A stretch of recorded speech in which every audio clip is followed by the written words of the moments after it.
Until man don't know the basics of something, they cannot apply that knowledge in their daily life. And as it is said, without knowledge, action is useless, and knowledge without action is futile.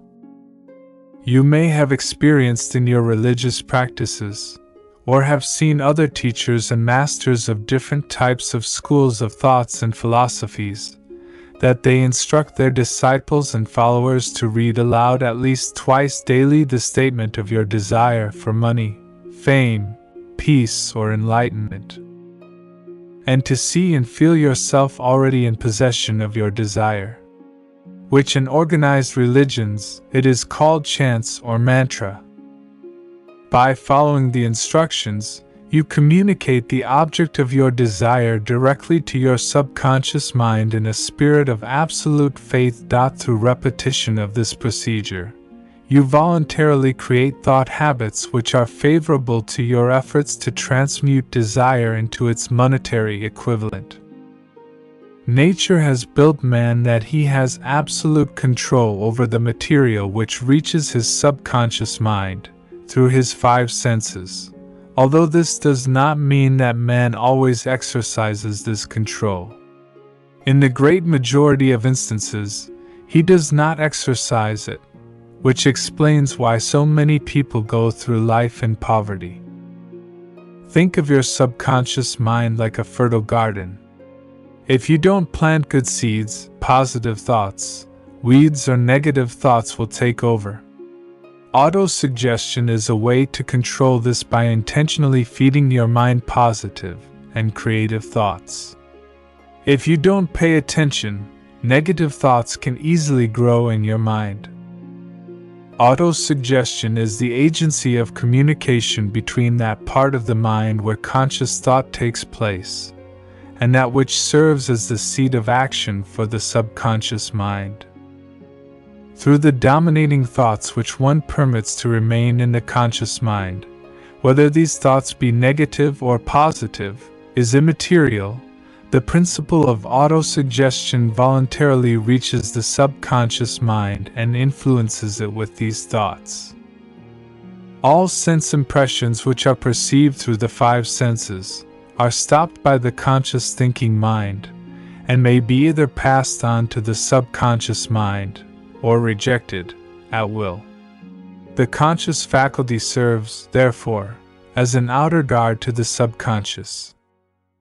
When you try to impress your subconscious mind by the method of autosuggestion, remember, when reading aloud the statement of your desire through which you are trying to develop a money consciousness, that the mere reading of the words is of no consequence, unless you mix emotion or feeling with your words. If you repeat 1,000,000 times this beautiful statement, which is, day by day, in every way, I am getting better and better, without mixing emotion and faith with your words, you will experience no desirable results. Your subconscious mind recognizes and acts upon only thoughts which have been well mixed with emotion or feeling. This is a really important point that needs to be emphasized throughout, because many people who try using autosuggestion don't see good results simply because they don't fully grasp this concept. Plain, unemotional words do not influence the subconscious mind. You will get no appreciable results until you learn to reach your subconscious mind with thoughts, or spoken words which have been well emotionalized with belief. Do not become discouraged if you cannot control and direct your emotions the first time you try to do so. Remember, there is no such possibility as something for nothing. Ability to reach and influence your subconscious mind has its price, and you must pay that price. You cannot cheat, even if you desire to do so. The price of ability to influence your subconscious mind is everlasting persistence in applying this principle. You cannot develop the desired ability for a lower price. You, and you alone, must decide whether or not the reward for which you are striving is worth the price you must pay for it in effort. Wisdom and cleverness alone will not attract and retain money. The method of attracting money or success described here does not depend upon the law of averages. Moreover, the method plays no favorites. It will work for one person as effectively as it will for another. Where failure is experienced, it is the individual who has failed, not the method. If you try and fail, make another effort, and still another, until you succeed.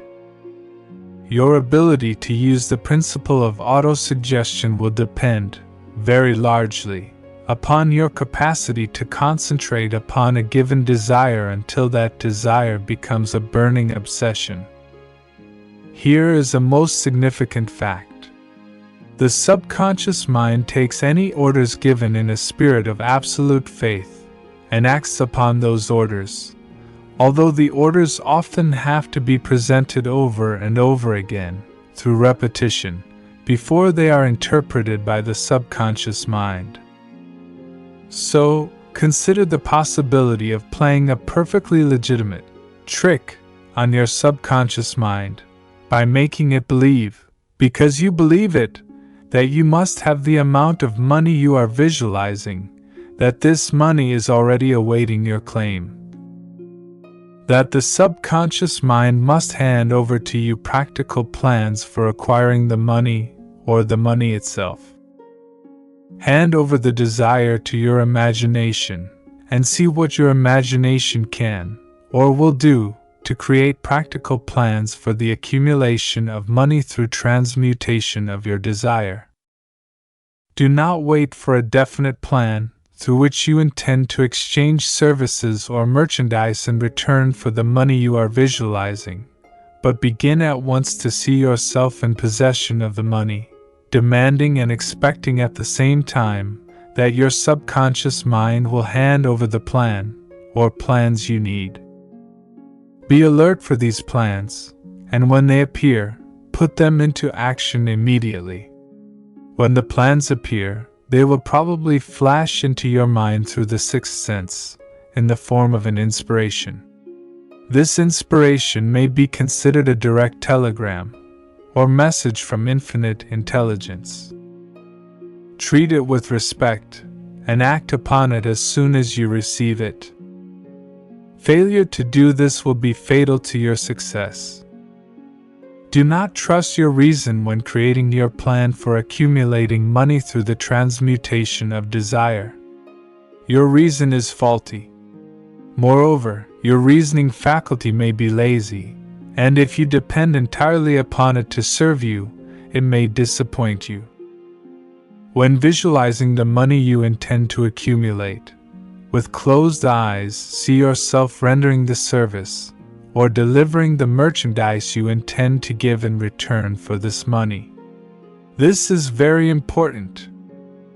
So, as Lao Tzu said, those who have knowledge don't predict. Those who predict don't have knowledge.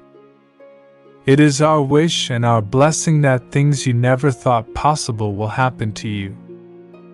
To support us, please subscribe the channel, Rumi Sufi Mystic, and press the like button.